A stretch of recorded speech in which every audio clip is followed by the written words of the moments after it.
എടാ CUT result വന്നു, പല യൂണിവേഴ്സിറ്റികളും ആപ്ലിക്കേഷൻ വിളിച്ചു തുടങ്ങിയിട്ടുണ്ട്, കൗൺസിലിംഗ് പ്രൊസീജിയേഴ്സ് സ്റ്റാർട്ട് ചെയ്തിട്ടുണ്ട്. അപ്പോൾ നിങ്ങൾക്കറിയാം ഡൽഹി യൂണിവേഴ്സിറ്റിയും അതിൻ്റെ കൗൺസിലിംഗ് പ്രൊസീജിയേഴ്സ് സ്റ്റാർട്ട് ചെയ്തിട്ടുണ്ട്.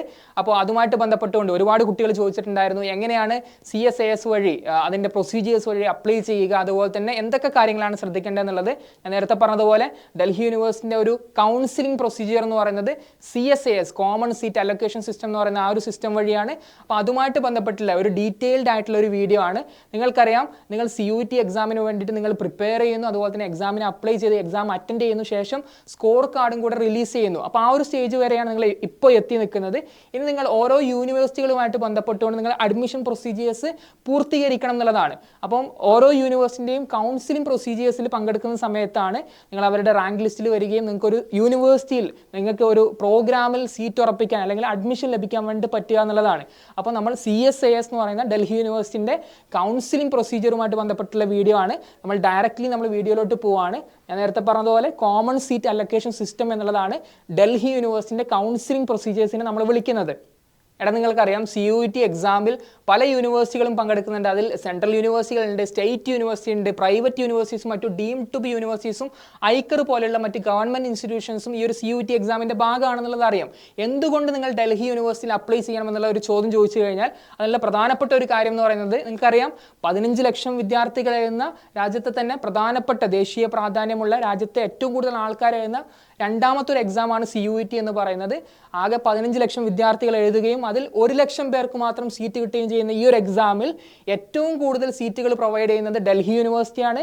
അതായത് 1 ലക്ഷം സീറ്റുകളിൽ 70,000-ലധികം പേർ വരുന്ന സീറ്റുകൾ പ്രൊവൈഡ് ചെയ്യുന്നത് ഡൽഹി യൂണിവേഴ്സിറ്റിയാണ് എന്നുള്ളതാണ് നിങ്ങൾ മനസ്സിലാക്കേണ്ടത്. അപ്പോൾ ഡൽഹി യൂണിവേഴ്സിറ്റി എന്ന് പറയുന്ന സമയത്ത് ബാക്കി മറ്റു യൂണിവേഴ്സിറ്റികളുമായിട്ട് ബന്ധപ്പെട്ട് പറയുന്ന സമയത്ത് വളരെ പ്രധാനപ്പെട്ട ഒരു കാര്യം എന്ന് പറയുന്നത് ഡൽഹി യൂണിവേഴ്സിറ്റി ഒരു യൂണിവേഴ്സിറ്റി ക്യാമ്പസിനകത്ത് സ്ഥിതി ചെയ്യാതെ ഇവിടെ 91-ലധികം വരുന്ന കോളേജുകൾ ഡൽഹി യൂണിവേഴ്സിറ്റി കണ്ടറിലായിട്ടുണ്ട് എന്നുള്ളതാണ്. നിങ്ങൾക്കറിയാം ഹിന്ദു കോളേജ് ഉണ്ട്, ലേഡി ശ്രീറാം ഉണ്ട്, സെൻറ്റ് സ്റ്റീഫൻസ് ഉണ്ട്, അതുപോലെ തന്നെ ഹൻസ്രജ് ഉണ്ട്, ശ്രീറാം കോളേജ് ഓഫ് കൊമേഴ്സ് ഉണ്ട്. അങ്ങനെ പ്രധാനപ്പെട്ട 91ഓളം കോളേജുകളുണ്ട്. അതിൽ തന്നെ വളരെ പ്രധാനപ്പെട്ട 10-15ഓളം കോളേജുകളുമുണ്ട് എന്നുള്ളത് നിങ്ങൾ മനസ്സിലാക്കുക. നിങ്ങൾ പ്രിഫറൻസ് ലിസ്റ്റും കാര്യങ്ങളൊക്കെ കൊടുക്കുന്ന സമയത്ത് അത്തരം കാര്യങ്ങളും കൂടെ മനസ്സിൽ വെക്കണം എന്നുള്ളതാണ്. നമ്മൾ വളരെ ഡീറ്റെയിൽഡ് ആയിട്ട് അത്തരം കാര്യങ്ങളിലോട്ട് പോകുന്നുള്ളതാണ്. അതുപോലെ നിങ്ങൾ മനസ്സിലാക്കേണ്ടുന്ന ഒരു കാര്യം എന്ന് പറയുന്നത് ഡൽഹി യൂണിവേഴ്സിറ്റി ഞാനിവിടെ സ്ലൈഡിൽ കാണിച്ചതുപോലെ തന്നെ ഇങ്ങനെ ഡൽഹി NCR നാഷണൽ ക്യാപിറ്റൽ റീജിയനിൽ ആകെ പരന്നു കിടക്കുന്ന ഒരു യൂണിവേഴ്സിറ്റിയാണ്. അത് എല്ലാ യൂണിവേഴ്സിറ്റികളിലോട്ടും മെട്രോ ഫെസിലിറ്റി അതുപോലെ തന്നെ കണക്ട് ചെയ്യുന്ന മെട്രോ സംവിധാനം ഉണ്ട് എന്നുള്ളതാണ്. ഡൽഹിയിലാകെ ചിതറിക്കിടക്കുന്ന പലയിടങ്ങളിലായിട്ട് ഈ 91 കോളേജുകൾ ഉണ്ട്, സ്ഥിതി ചെയ്യുന്നുണ്ട് എന്നുള്ളതാണ് നിങ്ങൾ മനസ്സിലാക്കാനുള്ളത്. അപ്പോൾ ഡൽഹി യൂണിവേഴ്സിറ്റി ഞാൻ പറഞ്ഞു 91 കോളേജുകളാണ് ഡൽഹി യൂണിവേഴ്സിറ്റിൻ്റെ അണ്ടറിലുള്ളത്. അതിൽ തന്നെ ഈ 91 കോളേജുകളെ 3ആയിട്ട് അഡ്മിനിസ്ട്രേറ്റീവ് കൺവീനിയൻസിന് വേണ്ടിയിട്ട്, അതായത് അഡ്മിനിസ്ട്രേറ്റീവ് സൗകര്യത്തിന് വേണ്ടിയിട്ട് ഡിവൈഡ് ചെയ്തിട്ടുണ്ട് എന്നുള്ളതാണ്. അതായത് നോർത്ത് ക്യാമ്പസ് ഉണ്ട് അതിൽ, അതുപോലെ തന്നെ സൗത്ത് ക്യാമ്പസ് ഉണ്ട്, അതുപോലെ ഓഫ് ക്യാമ്പസും ഡൽഹി യൂണിവേഴ്സിറ്റിക്ക് അണ്ടറിലുണ്ട് എന്നുള്ളതാണ്. എടാ 91 കോളേജുകളായി 70,000-ലധികം വരുന്ന സീറ്റുകൾ നോർത്ത് സൗത്ത് ഓഫ് ക്യാമ്പസുകളിലോട്ട് വരുന്നത് 73 ഡിഗ്രി UG റെഗുലർ പ്രോഗ്രാമുകളിലോട്ടാണ്. അപ്പോൾ നിങ്ങൾ മനസ്സിലാക്കേണ്ടത് CUT UG വഴി ഡൽഹി യൂണിവേഴ്സിറ്റി അഡ്മിഷൻ സ്വീകരിക്കുന്നത് അതിൻ്റെ 73ഓളം വരുന്ന ഡിഗ്രി റെഗുലർ UG പ്രോഗ്രാമുകളിലോട്ടാണ് എന്നുള്ളതാണ്. അതുപോലെ നിങ്ങൾക്കറിയാം ഞാൻ നേരത്തെ പറഞ്ഞു CSAS എന്ന് പറയുന്ന ഒരു കോമൺ സീറ്റ് അലൊക്കേഷൻ സിസ്റ്റം എന്ന് പറയുന്ന ഒരു സിസ്റ്റം വഴിയാണ് ഡൽഹി യൂണിവേഴ്സിറ്റിൻ്റെ അഡ്മിഷൻ കൗൺസിലിംഗ് പ്രൊസീജിയേഴ്സ് നടക്കുന്നത്. അതിന് 3 ഫേസുകളാണുള്ളത്. അപ്പോൾ phase 1, phase 2, phase 3 എന്നുള്ളതാണ്. അപ്പോൾ phase 1-ൽ വരുന്നത് നമ്മൾ വളരെ ഡീറ്റെയിൽഡ് ആയിട്ട് നമ്മൾ പോകും. ഇപ്പം ബ്രീഫായിട്ട് നമ്മൾ നോക്കുകയാണ്. phase 1 എന്ന് പറയുന്നത് അപ്ലൈയിങ് ടു ഡൽഹി യൂണിവേഴ്സിറ്റിയാണ്. നിങ്ങളുടെ ബേസിക് ആയിട്ട് ഡീറ്റെയിൽസും കാര്യങ്ങളൊക്കെ വെച്ചുകൊണ്ട് ഡൽഹി യൂണിവേഴ്സിറ്റിയിലോട്ട് അപ്ലൈ ചെയ്യുക എന്നുള്ളതാണ്. സ്റ്റിൽ phase 1 ഓപ്പൺ ആണ് എന്നുള്ളതാണ്. അതുപോലെ തന്നെ phase 2 എന്ന് പറയുന്നത് filling the preferences for programmes and colleges എന്നുള്ളതാണ്. നിങ്ങൾ ഉദ്ദേശിക്കുന്ന കോളേജുകളിലോട്ട് നിങ്ങൾക്ക് ഏത് ഡിഗ്രി കോഴ്സിലോട്ടാണ് നിങ്ങൾ പോകേണ്ടത്, ആ ഒരു ഡിഗ്രി കോഴ്സുകൾ ഏതൊക്കെ കോളേജുകളിലുണ്ടോ ആ കോളേജുകൾ നിങ്ങൾക്ക് പ്രിഫറൻസ് ആയിട്ട് ലിസ്റ്റ് ചെയ്യുക എന്നുള്ളതാണ്. അതുപോലെ phase 3 എന്ന് പറയുന്നത് അലൊക്കേഷൻ കം അഡ്മിഷൻ എന്നുള്ളതാണ്. അതിന് നിങ്ങൾക്ക് ഏത് കോഴ്സാണ് ഏത് കോളേജാണെന്നുള്ളത് അലൊക്കേറ്റ് ചെയ്യും, അതുപോലെ തന്നെ അഡ്മിഷൻ പ്രൊസീജിയേഴ്സ് കംപ്ലീറ്റ് ചെയ്യുക എന്നുള്ളതാണ്. നിങ്ങൾ ഓൾറെഡി phase 1 കംപ്ലീറ്റ് ചെയ്തിട്ടുള്ള ആൾക്കാരാണെന്നുണ്ടെങ്കിൽ നിങ്ങൾക്ക് ഓൾറെഡി ഒരു മെയിൽ വന്നിട്ടുണ്ടാവും. phase 2 അതുപോലെ തന്നെ പ്രിഫറൻസ് കാര്യങ്ങൾ കംപ്ലീറ്റ് ചെയ്യാൻ വേണ്ടിയിട്ട് ആ ഒരു മെയിലാണ്, ഒരു സ്റ്റുഡൻറ്റിൻ്റെ മെയിലാണ് ഞാൻ ഇവിടെ കാണിച്ചിരിക്കുന്നത്. നമ്മൾ ബാക്കിയുള്ള ഡീറ്റെയിൽസിലോട്ട് എങ്ങനെയാണ് സ്റ്റെപ്പ് ബൈ സ്റ്റെപ്പായിട്ട് CUET-യുമായിട്ട് ബന്ധപ്പെട്ടുകൊണ്ട് Delhi university admission procedure CSAS വഴി കംപ്ലീറ്റ് ചെയ്യുക എന്നുള്ളത്, അതിൻ്റെ phase 1ഉം phase 2ഉം നിലവിൽ ഓപ്പൺ ആണ്. ഇപ്പോഴും നിങ്ങൾക്ക് അപ്ലൈ ചെയ്യാം.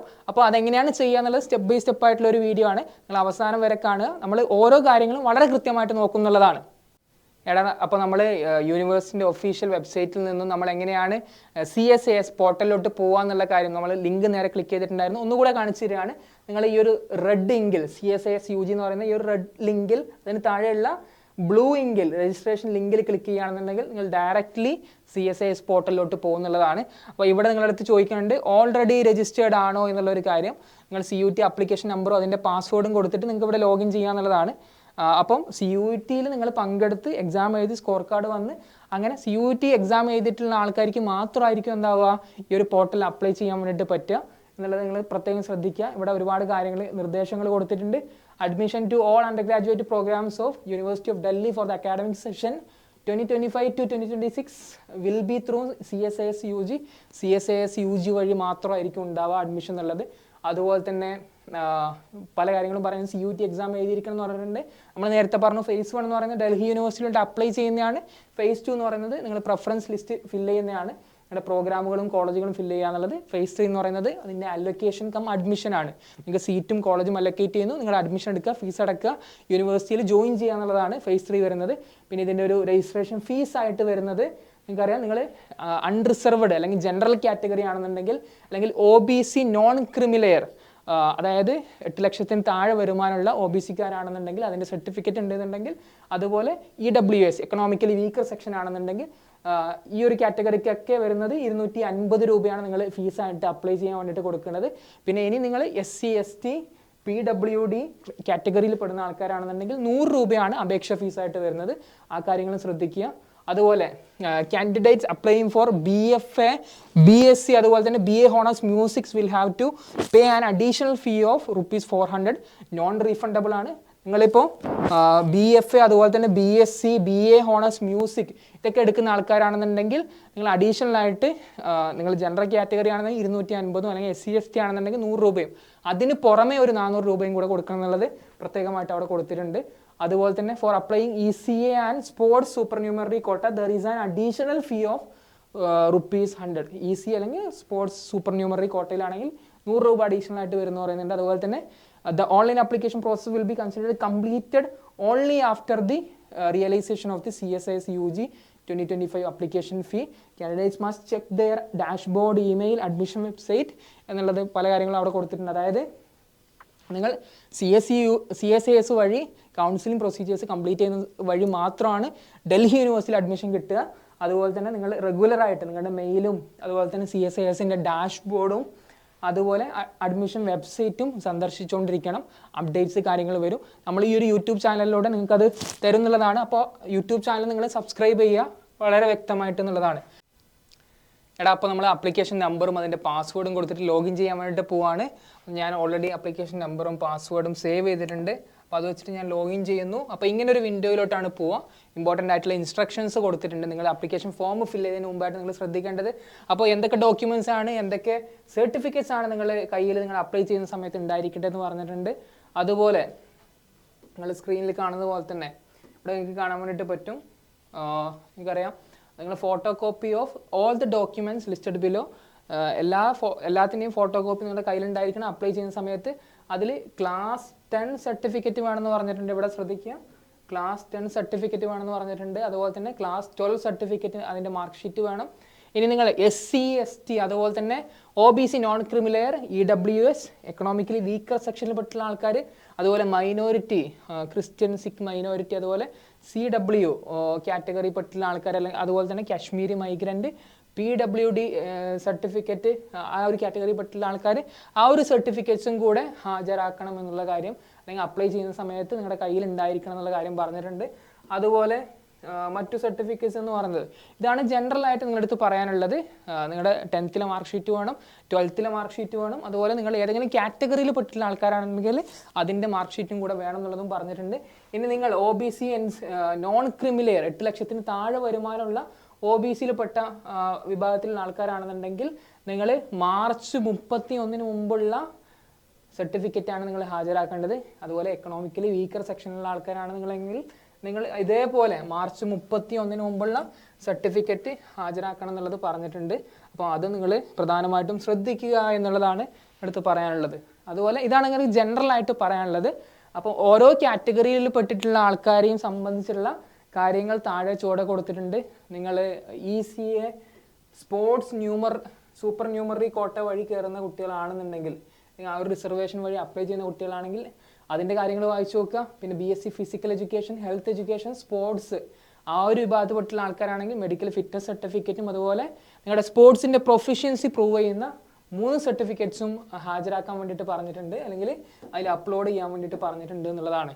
അതുപോലെ നിങ്ങൾ PWD ബെഞ്ച് മാർക്ക് ഡിസബിലിറ്റി ഉള്ള ആൾക്കാരാണെന്നുണ്ടെങ്കിൽ അതിനെക്കുറിച്ച് പറഞ്ഞിട്ടുണ്ട്. അതുപോലെ ചൈൽഡ് അല്ലെങ്കിൽ വിഡോ ഓഫ് സൈനിക സേവനത്തിൽ അനുസരിച്ചിട്ടുള്ള ആൾക്കാരാണെന്നുണ്ടെങ്കിൽ അവരുടെ ചൈൽഡോ അല്ലെങ്കിൽ വിധവ ആയിട്ടുള്ള ആൾക്കാരാണെന്നുണ്ടെങ്കിൽ അതും നിങ്ങൾക്ക് അപ്ലൈ ചെയ്യാം. ആ ഒരു റിസർവേഷൻ അതിൻ്റെ കാര്യങ്ങൾ എന്തൊക്കെയാണെന്നുള്ളത് അവിടെ കൃത്യമായി പറഞ്ഞിട്ടുണ്ട്. കാശ്മീരി മൈഗ്രൻ്റ് ആണെന്നുണ്ടെങ്കിൽ അത്, അതുപോലെ സിഖ് ക്രിസ്ത്യൻ മൈനോറിറ്റി ആണെന്നുണ്ടെങ്കിൽ എന്തൊക്കെ കാര്യങ്ങൾ ശ്രദ്ധിക്കണം എന്നുള്ളതും, അതുപോലെ യൂണിവേഴ്സിറ്റി ഓഫ് ഡൽഹി വാർഡ് സൂപ്പർന്യൂമറി കോട്ട, അതായത് ഡൽഹി യൂണിവേഴ്സിറ്റിയിൽ നിങ്ങളുമായിട്ട് ബന്ധപ്പെട്ടുള്ള ആരെങ്കിലും, അത് ടീച്ചർ ആയിക്കോട്ടെ, അതുപോലെ തന്നെ പ്രൊഫസേഴ്സ് ആയിക്കോട്ടെ, നോൺ ടീച്ചിങ് സ്റ്റാഫ് ആയിക്കോട്ടെ, മറ്റേതെങ്കിലും സ്റ്റാഫ് നിങ്ങൾ സേവനം അനുഷ്ഠിക്കുന്നുണ്ടെങ്കിൽ ആ ഒരു കോട്ട വഴി കയറുന്ന കുട്ടികളാണെങ്കിൽ, അല്ലെങ്കിൽ അപ്ലൈ ചെയ്യുന്ന കുട്ടികളാണെന്നുണ്ടെങ്കിൽ ശ്രദ്ധിക്കേണ്ടുന്ന കാര്യങ്ങൾ ഇവിടെ കൊടുത്തിട്ടുണ്ട്. അപ്പോൾ ആ ഒരു കാര്യങ്ങളൊക്കെ ഇവിടെ പറഞ്ഞിട്ടുണ്ട് എന്നുള്ളതാണ്. അപ്പോൾ ആ കാര്യങ്ങൾ ശ്രദ്ധിക്കുക, നിങ്ങൾ വായിച്ചു നോക്കുക. ജനറലായിട്ട് നിങ്ങൾ അപ്ലൈ ചെയ്യുന്ന സമയത്ത് 10th mark sheet, 12th mark sheet, അതുപോലെ തന്നെ നിങ്ങൾ കാറ്റഗറി സർട്ടിഫിക്കറ്റ് കാര്യങ്ങൾ നിങ്ങളുടെ കയ്യിൽ ഉണ്ടായിരിക്കണം എന്നുള്ളത് ശ്രദ്ധിക്കുക. അങ്ങനെ അവസാനം I have read the important information എന്നുള്ള അവിടെ ഒരു ടിക്ക് ബോക്സ് ഉണ്ടാവും, അവിടെ ടിക്ക് ചെയ്യുക. ടിക്ക് ചെയ്തതിന് ശേഷം, ഇത് വായിച്ചതിന് ശേഷം നിങ്ങളിവിടെ സബ്മിറ്റ് ബട്ടൺ അമർത്തുന്ന സമയത്ത് ഇങ്ങനെ ഒരു വിൻഡോയിലോട്ടായിരിക്കും പോവുക. ഇത് CSAS common seat allocation system, Delhi യൂണിവേഴ്സിറ്റിൻ്റെ കൗൺസിലിംഗ് പ്രൊസീജിയറിൻ്റെ phase 1 ആണ്. അതിൻ്റെ വിൻഡോ ആണ് ഓപ്പൺ ആയിട്ട് വന്നിരിക്കുന്നത്. ഇതൊരു 7 സ്റ്റെപ്പ് പ്രൊസീജിയറാണ്. അതായത് 7 സ്റ്റെപ്പും കംപ്ലീറ്റ് ചെയ്യുന്ന സമയത്താണ് phase 1 നിങ്ങൾ കംപ്ലീറ്റ് ചെയ്തു എന്നുള്ളത് പറയാൻ വേണ്ടിയിട്ട് പറ്റുക. അപ്പോൾ അതിൽ സ്റ്റെപ്പ് 1 പേഴ്സണൽ ഡീറ്റെയിൽസ് ഫില്ല് ചെയ്യുക എന്നുള്ളതാണ്. സ്റ്റെപ്പ് 2 എന്ന് പറയുന്നത് അക്കാഡമിക് ഡീറ്റെയിൽസ് ആണ്. സ്റ്റെപ്പ് 3 എന്ന് പറയുന്നത് സ്പോർട്സ് അതുമായിട്ട് ബന്ധപ്പെട്ടുള്ള ഡീറ്റെയിൽസ് കാര്യങ്ങൾ അപ്ലോഡ് ചെയ്യുക എന്നുള്ളതാണ്. പിന്നെ സ്റ്റെപ്പ് 4 ECA, സ്റ്റെപ്പ് 5 ഇമ്പോർട്ടൻ്റ് ആയിട്ടുള്ള അപ്ലോഡിങ് കാര്യങ്ങൾ അവിടെ കൊടുക്കുക. അതുപോലെ നിങ്ങൾ ഈ ഒരു 5 സ്റ്റെപ്പിലും അപ്ലൈ ചെയ്തിട്ടുള്ളത് പ്രിവ്യൂ ചെയ്യാനുള്ള കാണാനുള്ളൊരു ഓപ്ഷൻ സ്റ്റെപ്പ് 6 പിന്നെ ഫൈനലായിട്ട് 7th സ്റ്റെപ്പിൽ നിങ്ങൾ സബ്മിറ്റ് ചെയ്യുക phase 1 എന്നുള്ളതാണ് ഇതിലെ കാര്യം വരുന്നത്. അപ്പോൾ ഞാൻ നേരത്തെ പറഞ്ഞു phase 1ഉം phase 2 നിങ്ങൾക്ക് ഇപ്പോൾ അപ്ലൈ ചെയ്യാം. അത് ഓപ്പൺ ആണ്. phase 1 ഇപ്പോൾ ഫ്രഷ് ആയിട്ട് അപ്ലൈ ചെയ്യുന്ന ആൾക്കാർക്ക് വേണമെന്നുണ്ടെങ്കിൽ phase 1 ചെയ്തിട്ട് phase 2 വരാം. പ്രിഫറൻസ് ലിസ്റ്റ് കാര്യങ്ങൾ കൊടുക്കുക എന്നുള്ളതാണ്. അപ്പോൾ നമ്മൾ ഡീറ്റെയിൽഡ് ആയിട്ട് നോക്കാൻ വേണ്ടിയിട്ട് പോവാണ്. അപ്പോൾ phase 1 സ്റ്റെപ്പ് 1 വരുന്ന സമയത്ത് നിങ്ങൾക്ക് ഇവിടെ കൊടുക്കാനുള്ളത് നിങ്ങളുടെ പേര് ഓട്ടോമാറ്റിക്കലി CUET നമ്പർ വെച്ചിട്ടാണ് നിങ്ങൾ ലോഗിൻ ചെയ്തേക്കുന്നത്. അത് ആ ഒരു വെബ്സൈറ്റിൽ നിന്നും ഫെച്ച് ചെയ്തിട്ട് ഓട്ടോമാറ്റിക്കലി ഡീഫോൾട്ടായിട്ട് അവിടെ ഉണ്ടാവുന്നുള്ളതാണ്. അതുപോലെ തന്നെ നിങ്ങൾ സ്ക്രീനിൽ കാണുന്നത് പോലെ ഇവിടെ അപ്ലിക്കൻസ് ഡേറ്റ് ഓഫ് ബർത്ത് കാര്യങ്ങളുണ്ട് കൊടുത്തിട്ടുണ്ട്. അപ്ലിക്കൻറ്റിൻ്റെ ഡേറ്റ് ഓഫ് ബർത്ത് കാര്യങ്ങൾ കൊടുത്തിട്ടുണ്ട്. അതും കൂടെ നിങ്ങളുടെ ഇയർ, മന്ത്, അതുപോലെ തന്നെ ഡേറ്റ്, ഈ കാര്യങ്ങൾ അവിടെ കൊടുക്കുക. അതുപോലെ അറിയുക സിറ്റിസൺ ഓഫ് ഇന്ത്യ എന്ന് ചോദിച്ചിട്ടുണ്ട്.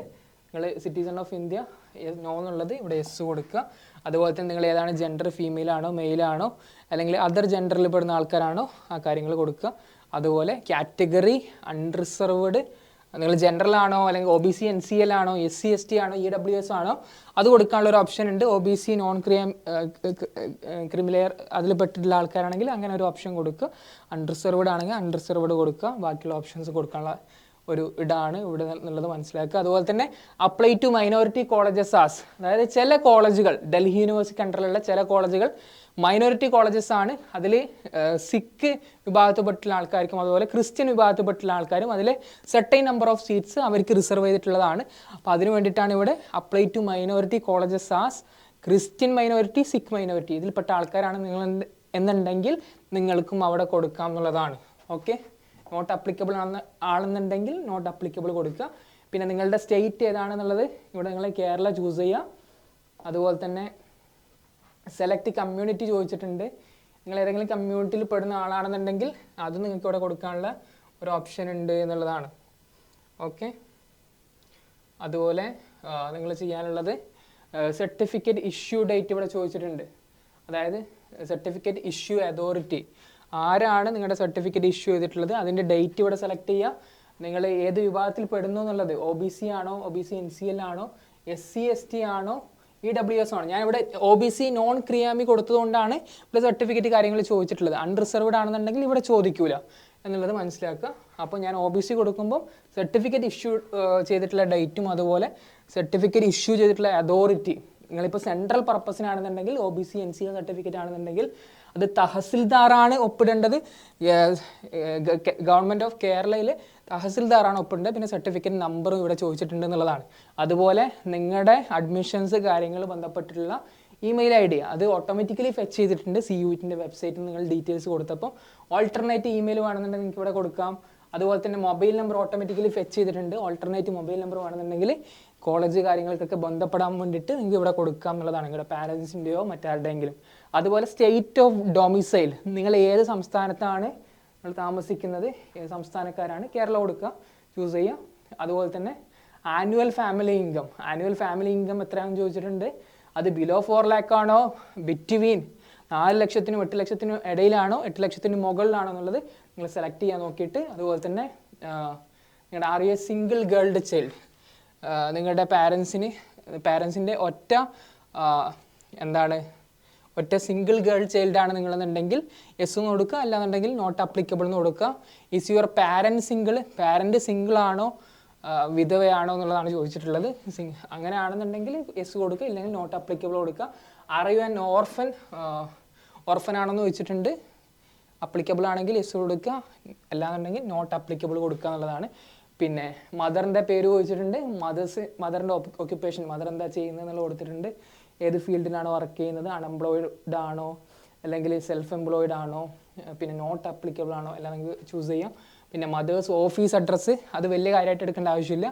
മദർ എവിടെയാണോ കറൻ്റ്ലി റിസൈഡ് ചെയ്യുന്നത് അതിൻ്റെ അഡ്രസ്സ് കൊടുക്കുക എന്നുള്ളത് മാത്രമേ ഉള്ളൂ. പിന്നെ മദേഴ്സ് മൊബൈൽ നമ്പർ, അമ്മയുടെ മൊബൈൽ നമ്പർ കൊടുക്കുക എന്നുള്ളതാണ്. പിന്നെ ഫാദേഴ്സ് ഗാർഡിയൻസ് നെയിം, ഫാദർ അല്ലെങ്കിൽ രക്ഷകർത്താവിൻ്റെ നെയിം ചോദിച്ചിട്ടുണ്ട്, അതവിടെ കൊടുക്കുക. ഫാദേഴ്സ് ഗാർഡിയൻസ് ഒക്കുപ്പേഷൻ, അയാളുടെ ജോലി എന്താണ് അല്ലെങ്കിൽ അയാൾ ഏത് മേഖലയുമായിട്ട് ബന്ധപ്പെട്ടിരിക്കുന്നു ആ കാര്യം സെലക്ട് ചെയ്യുക എന്നുള്ളതാണ്. അതുപോലെ ഫാദേഴ്സ് ഗാർഡിയൻസ് ഓഫീസ് അഡ്രസ്സ്, ഫാദറിൻ്റെയും അഡ്രസ്സ് കൊടുക്കുക. ഓഫീസ് അഡ്രസ്സ് കൊണ്ട് ഉദ്ദേശിക്കുന്നത് വലുതായിട്ട് നിങ്ങൾ എടുക്കേണ്ട ആവശ്യമില്ല. പിന്നെ അതുപോലെ ഫാദേഴ്സ് ഗാർഡിയൻസ് മൊബൈൽ നമ്പറാണ്, അതും കൂടെ നിങ്ങൾക്ക് എൻ്റർ ചെയ്യാനുള്ള ഒരു ഓപ്ഷൻ ഉണ്ട് എന്നുള്ളതും കൂടെ നിങ്ങൾ ശ്രദ്ധിക്കുക. ഓക്കെ, ഇനി നിങ്ങൾ ചെയ്യാനുള്ളത് വാർഡ് അല്ലെങ്കിൽ കോട്ട ഡീറ്റെയിൽസ് ആണ്. യൂണിവേഴ്സിറ്റി ഓഫ് ഡൽഹി വാർഡ് കോട്ടയിൽ പെടുന്ന ആളാണെന്നുണ്ടെങ്കിൽ ഞാൻ നേരത്തെ പറഞ്ഞതുപോലെ നിങ്ങളുടെ ആരെങ്കിലും നിങ്ങളുമായിട്ട് ബന്ധപ്പെട്ടുള്ള ആരെങ്കിലും ഡൽഹി യൂണിവേഴ്സിറ്റി സ്റ്റാഫ് അല്ലെങ്കിൽ ആ ഒരു വാർഡ് കോട്ടയിൽ പെടുന്ന ആൾക്കാരുണ്ടെങ്കിൽ എസ് കൊടുക്കുക, നോട്ട് അപ്ലിക്കബിൾ ആണെങ്കിൽ അത് കൊടുത്തിടുക എന്നുള്ളതാണ്. പിന്നെ അതർ കാറ്റഗറി കോട്ടയെ കുറിച്ച് ചോദിച്ചിട്ടുണ്ട്. Person with bench mark disability, PWBD കാറ്റഗറിയിൽ പെട്ടിട്ടുള്ള ആൾക്കാരാണെങ്കിൽ അത് കൊടുക്കാം. പിന്നെ അതുപോലെ കാശ്മീരി മൈഗ്രൻ്റ് ആണെന്നുണ്ടെങ്കിൽ അത് കൊടുക്കാം. നേരത്തെ children widows of personnel of the armed forces, children അല്ലെങ്കിൽ widows of personnel of the armed forces അതാണെന്നുണ്ടെങ്കിൽ അത് കൊടുക്കാം. അതുപോലെ തന്നെ prime minister special scholarship scheme for JNK students, Jammu and Kashmir സ്റ്റുഡൻസിലെ പ്രൈം മിനിസ്റ്റേഴ്സിൻ്റെ സ്പെഷ്യൽ സ്കോളർഷിപ്പ് സ്കീമിൽ പെട്ടുള്ള ആൾക്കാരാണെന്നുണ്ടെങ്കിൽ അതും കൊടുക്കാൻ പറ്റും. പിന്നെ Sikkimese students nominated by the government of Sikkim, നമുക്ക് പറഞ്ഞിട്ടുള്ളതല്ല, സിക്കിം ആ ഒരു സ്റ്റേറ്റിലെ ഗവൺമെൻറ് നോമിനേറ്റ് ചെയ്തിട്ടുള്ള സ്റ്റുഡൻ്റ് ആണ് നിങ്ങളെന്നുണ്ടെങ്കിൽ അതും അവിടെ കൊടുക്കുക എന്നുള്ളതാണ്. പിന്നെ ഐഡൻറ്റിറ്റി പ്രൂഫാണ് ഇവിടെ ചോദിച്ചേക്കുന്നത്. പാസ്പോർട്ടോ അല്ലെങ്കിൽ സ്കൂൾ ID യോ പാൻ കാർഡോ വോട്ടർ ID യോ എന്തെങ്കിലും കൊടുക്കാൻ വേണ്ടിയിട്ട് പറ്റും അത്തരം കാര്യങ്ങൾ വരുന്ന സമയത്ത്. ഓക്കെ, കാര്യം അവിടെ നിങ്ങളുടെ ഈ ഒരു PWD അല്ലെങ്കിൽ നിങ്ങൾ കാശ്മീരി മൈഗ്രൻ്റ് ആണെങ്കിൽ ബാക്കിയുള്ള കാര്യങ്ങളൊക്കെ ഇതുമായിട്ട് ബന്ധപ്പെട്ടിട്ട് നിങ്ങൾക്ക് സെലക്ട് ചെയ്യാൻ വേണ്ടിയിട്ട് പറ്റും എന്നുള്ളതാണ്. കൊടുക്കാനുള്ള ഒരു ഓപ്പർച്യൂണിറ്റി ഉണ്ടാവും എന്നുള്ളത് നിങ്ങൾ മനസ്സിലാക്കുക. ഓക്കെ, ഇനി എത്നിസിറ്റി കാര്യങ്ങളൊക്കെ ചോദിച്ചിട്ടുണ്ട്. നിങ്ങൾ അർബൻ അല്ലെങ്കിൽ റൂറൽ ഏരിയയിലാണോ താമസിക്കുന്നത് എന്നുള്ളത്. അപ്പം അത് നിങ്ങൾക്ക് കൊടുക്കാനുള്ള ഓപ്പർച്യൂണിറ്റി ഉണ്ട് നിങ്ങൾ ഗ്രാമീണ മേഖലയിൽ അല്ലെങ്കിൽ നിങ്ങൾ നഗരത്തിൽ ജീവിക്കുന്ന ഒരാളാണെങ്കിൽ അത് അങ്ങനെ കൊടുക്കുക. Are you currently enrolled in any university, നിങ്ങൾ നിലവിൽ ഏതെങ്കിലും യൂണിവേഴ്സിറ്റിയിൽ എൻറോൾ ചെയ്തിട്ടുണ്ടോ എന്നുള്ളതാണ്. ഉണ്ടെങ്കിൽ ഉണ്ട് എന്ന് കൊടുക്കുക, യെസ് കൊടുക്കുക, ഇല്ലെങ്കിൽ നോ കൊടുക്കുക. ഓക്കെ, അഡീഷണൽ ഇൻഫർമേഷൻ ആണ്. Do you wish to apply for BFA bachelor of fine art in the college of art? BFA പ്രോഗ്രാമുകൾക്ക് നിങ്ങൾ അപ്ലൈ ചെയ്യാൻ ആഗ്രഹിക്കുന്നുണ്ടോ എന്നുള്ളതാണ്. ഉണ്ടെങ്കിൽ ഉണ്ട് എന്ന് കൊടുക്കുക, ഇല്ലെങ്കിൽ നോ കൊടുക്കുക. Are you applying four BSc physical education, health education and sports?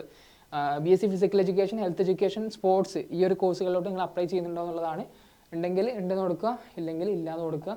കാര്യം ഇതുമായിട്ട് ബന്ധപ്പെട്ട് സ്പെഷ്യൽ പ്രൊവിഷൻസ് ഉണ്ട്, ഞാൻ നേരത്തെ പറഞ്ഞതാണ്. അതുകൊണ്ടാണ് പ്രത്യേകമായിട്ട് അത് എടുത്ത് ചോദിക്കുന്നത്. അതുപോലെ അഡ്രസ്സ്, കറസ്പോണ്ടൻസ് അഡ്രസ്സ് ചോദിക്കുന്നുണ്ട്. അതുപോലെ തന്നെ പെർമനന്റ് അഡ്രസ്സ്. കറസ്പോണ്ടൻസ് അഡ്രസ്സ് എന്ന് പറയുന്ന സമയത്ത് നിങ്ങൾ ഇപ്പോൾ നിലവിലുള്ള അഡ്രസ്സ് എവിടെയാണ് അത് കൊടുക്കുക. Address line 1, line 2. ഇപ്പോൾ ലൈൻ 1 തികയുന്നില്ല എന്നുണ്ടെങ്കിൽ ലൈൻ 2 കൊടുക്കുക എന്നുള്ളതാണ് ഉദ്ദേശിക്കുന്നത്. ലൈൻ 1 മാൻഡറ്ററി ആണ്, അതാണ് അവിടെ സ്റ്റാർ കാണിക്കുന്നത്. പിന്നെ കൺട്രി ഇന്ത്യ ചൂസ് ചെയ്യുക, പിന്നെ അതുപോലെ തന്നെ സ്റ്റേറ്റ് ചൂസ് ചെയ്യുക, സെലക്ട് സിറ്റി. നിങ്ങൾ ഇന്ത്യ ചൂസ് ചെയ്യുന്ന സമയത്ത് മാത്രമാണ് ബാക്കിയുള്ള കാര്യങ്ങൾ അത് നിങ്ങൾക്ക് ഓപ്പൺ ആയിട്ട് വരിക. പിൻകോഡ് കൊടുക്കുക. പിന്നെ പെർമനന്റ് അഡ്രസ്സ് ചോദിച്ചിട്ടുണ്ട്. നിങ്ങൾ കറസ്പോണ്ടൻ്റ് അഡ്രസ്സ് തന്നെയാണ് പെർമനന്റ് അഡ്രസ്സ് എന്നുണ്ടെങ്കിൽ ഇത് കറസ്പോണ്ടൻ്റ് അഡ്രസ്സ് ഫിൽ ചെയ്ത ശേഷം ഇവിടെ ടിക്ക് ബട്ടൺ ഇട്ട് കഴിഞ്ഞാൽ ഓട്ടോമാറ്റിക്കലി ഇതും കൂടെ ഫില്ലായിട്ട് വരുന്നുള്ളതാണ്. ആ കാര്യങ്ങൾ മനസ്സിലാക്കുക. പിന്നെ bank details for the refund. അതായത് നിങ്ങളൊരു കോളേജിലോട്ട് അഡ്മിഷൻ എടുക്കുന്ന സമയത്ത് സ്വാഭാവികമായിട്ടും നിങ്ങളൊരു ലിസ്റ്റിൽ വരുന്ന സമയത്ത് ഒരു കോളേജും അതുപോലെ തന്നെ പ്രോഗ്രാമും അലൊക്കേറ്റ് ചെയ്യുന്ന സമയത്ത് നിങ്ങൾക്ക് എന്ത് ചെയ്യും, നിങ്ങൾക്ക് അഡ്മിഷൻ എടുക്കേണ്ടി വരും. ഇപ്പോൾ അഡ്മിഷൻ എടുത്ത ശേഷം നിങ്ങൾക്ക് അത് പിൻവലിക്കേണ്ടി വരും. അങ്ങനെ വരുന്ന സമയത്ത് റീഫണ്ട് ഏത് ബാങ്ക് അക്കൗണ്ടിലോട്ടാണ് വേണ്ടത് ആ ബാങ്ക് അക്കൗണ്ട് ഡീറ്റെയിൽസ് കൊടുക്കാൻ വേണ്ടിയിട്ട് പറഞ്ഞിട്ടുണ്ട്. ബാങ്ക് അക്കൗണ്ട് ഹോൾഡറിൻ്റെ നെയിം ചോദിച്ചിട്ടുണ്ട്. അതുപോലെ തന്നെ അക്കൗണ്ട് നമ്പറും അതുപോലെ തന്നെ അക്കൗണ്ട് നമ്പർ വീണ്ടും കൺഫേം ചെയ്യാൻ പറഞ്ഞിട്ടുണ്ട്. അതുപോലെ ഏത് ബാങ്കാണ് നിങ്ങൾ റീഫണ്ടിന് വേണ്ടിയിട്ട് ഏത് ബാങ്ക് അക്കൗണ്ടാണ് ഉപയോഗിക്കുന്നത്, ഏത് ബാങ്കിൻ്റെ ബാങ്ക് അക്കൗണ്ടാണെന്നുള്ളതാണ്. പിന്നെ IFSC കോഡും കൂടെ ചോദിച്ചിട്ടുണ്ട് എന്നുള്ളതാണ്. അങ്ങനെ സ്റ്റെപ്പ് 1 കംപ്ലീറ്റ് ചെയ്തിട്ട് നിങ്ങൾ എന്ത് ചെയ്യുക, ഇത്രയും വിവരങ്ങൾ കംപ്ലീറ്റ് ചെയ്ത് കഴിഞ്ഞാൽ ഫേസ് 1 സ്റ്റെപ്പ് 1 നിങ്ങൾ കംപ്ലീറ്റ് ചെയ്തു. നിങ്ങൾ ശ്രദ്ധാപൂർവ്വം സബ്മിറ്റ് ചെയ്യുക എന്നുള്ളതാണ്. അങ്ങനെ സബ്മിറ്റ് ചെയ്യുന്ന സമയത്ത് നിങ്ങൾ ഫേസ് 2 പോകും. അപ്പോൾ നമ്മൾ ഫേസ് 1 സ്റ്റെപ്പ് 2 പോവാണ്. അക്കാഡമിക് ഡീറ്റെയിൽസ് എൻ്റർ ചെയ്യാൻ വേണ്ടിയിട്ട് പോവാണ്. അതിന് മുമ്പായിട്ട് ഇമ്പോർട്ടൻ്റ് ആയിട്ടുള്ള കുറച്ച് ഇൻസ്ട്രക്ഷൻസ് പറഞ്ഞിട്ടുണ്ട്. അതായത് candidate must have studied and passed the class 12 examination or its equivalent from A single recognised board. അതായത് +1ഉം +2ഉം റെക്കഗ്നൈസ്ഡ് ആയിട്ടുള്ള ഒരു ബോർഡിൽ സെയിം ബോർഡിൻ്റെ അണ്ടറിൽ നിങ്ങൾ പാസ്സായിരിക്കണം എന്നുള്ളതാണ്. ബേസിക് എലിജിബിലിറ്റി ക്രൈറ്റീരിയ ആണ് നമുക്കറിയാം. അതുപോലെ തന്നെ for admission to university of Delhi it is mandatory for the candidate to have appeared in CUT UG 2025 in those subjects in which she has passed class 12 എന്നുള്ളത് പറഞ്ഞിട്ടുണ്ട്. അതായത് നിങ്ങൾ +2 പഠിച്ചിട്ടുള്ള സബ്ജക്റ്റിനെ ആയിരിക്കണം CUT എക്സാമിൽ നിങ്ങൾ ഡൊമൈൻ സബ്ജക്റ്റുകളായി ചൂസ് ചെയ്തിട്ടുണ്ടായിരുന്നതും അതുപോലെ തന്നെ എഴുതിയിട്ടുണ്ടായിരുന്നതും എന്നുള്ളത് പറഞ്ഞിട്ടുണ്ട്.